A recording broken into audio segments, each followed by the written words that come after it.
लड़के ने कहा कहो बाबा क्या बात। भैया ये बताओ ये किन बाबा का आश्रम है।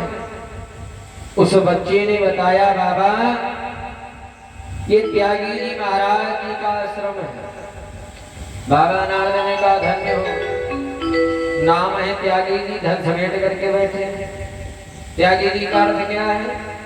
त्याग, जो भौतिक वस्तुओं का परित्याग कर दे। और बाबा जी तो धन समेट करके बैठे हुए, माया में जुड़े हुए। बाबा नारद का मन बड़ा शांत हुआ। अब बाबा नारद वहां से आगे चले और जैसे ही बाबा नारद आगे चले, बाबा नारद को एक आश्रम दिखाई पड़ा। 4-5 बालक खेल रहे थे और 4-5 बालक खेल रहे हैं। बाबा जी बैठ करके बच्चों को खिला रहे हैं।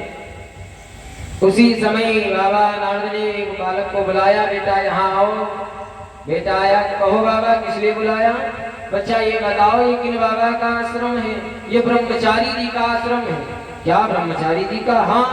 ये बालक किनके? ये ब्रह्मचारी जी के। बाबा नारद ने कहा धन्य हो, नाम है ब्रह्मचारी जी और 4-5 बालक खेल रहे हैं। बताओ जब ये संतों की दशा है तो गृहस्थ में रहने वाले गृहस्थियों की क्या दशा होगी? बाबा नारद आगे चलते। अब तो श्रोताओं बाबा नारद का मन बड़ा अशांत हो गया कि जब ये संतों की दशा है, संत पाखंड में जा रहे हैं।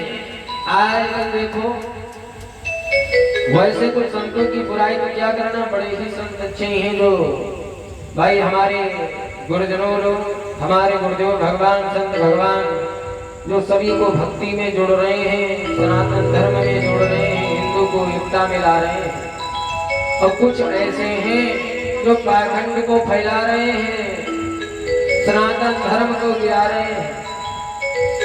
यदि इसी प्रकार से संत रहेंगे तो गृहस्थ में रहने वालों का जीवन बेकार हो जाएगा, जीवन चल नहीं पाएगा।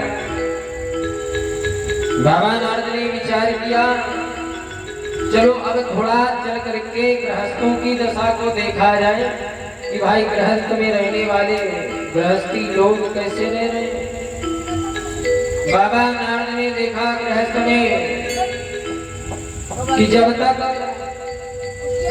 माता पिता अपने पुत्र का विवाह नहीं कर देते तब तक बेटा बड़ी देखभाल भैया पिताजी की करता है, बड़ी सेवा करता है।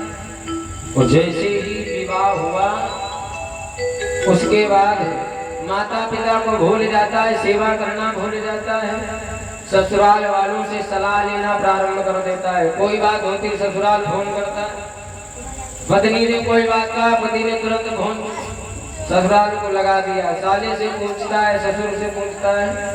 अब माता पिता का क्या रह गया? तो श्रोता लोग जब संतों की ये दशा है तो गृहस्थ में रहने वाले वैसे तो ही पाखंड में जाएंगे। माता पिता की लोग सेवा नहीं कर रहे हैं, पाखंड में जा रहे हैं, धर्म की बातें नहीं मान रहे हैं। कोई धर्म की बातें बताता है, ज्ञान देता है तो उन बातों पर अमल नहीं करते हैं। ऐसे क्या किया जाए? मनुष्य पाखंड में हो जाएगा। माता पिता की लोग सेवा नहीं कर रहे हैं क्योंकि पिता की राहें हमेशा उसके पुत्र को उन्नति की मार्ग पर ले जाती है। क्योंकि पिता की राह केवल एक सलाह नहीं बल्कि उनके पूरे जीवन के अनुभव का वो निचोड़ है जो पुत्र के लिए सफलता का रास्ता आसान बना देता है। जो पुत्र अपने पिता की बातों को अनुशासन मान करके स्वीकार करता है उसका भविष्य कभी अंधकार में नहीं जा सकता। क्योंकि किताबें हमें ज्ञान दे सकती हैं लेकिन जिंदगी जीना और मुश्किलों से लड़ना हमें केवल पिता की राह और उनका साथ ही सिखा सकता है। जो माता पिता हमें ज्ञान दे देंगे वो तुम्हें और कोई ज्ञान देने वाला नहीं है। लोग ये नहीं चाहते हैं कि तुम उन्नति की ओर जाओ, सभी लोग यही चाहते हैं तुम गड्ढे में गिर जाओ। तो सभी लोग भाई अपनी माता पिता का अवश्य सम्मान करें। बाबा नारद ने देखा एक स्त्री रुदन कर रही है, कई स्त्री लोग उसे घेर करके बैठी हुई हैं, तो बूढ़े पुरुष लेते हुए जैसे ही दो बूढ़े पुरुष लेटे हुए हैं, उसी समय बाबा नारद ने विचार किया ये कौन है, ये स्त्री घेर करके इनको क्यों बैठी हुई है।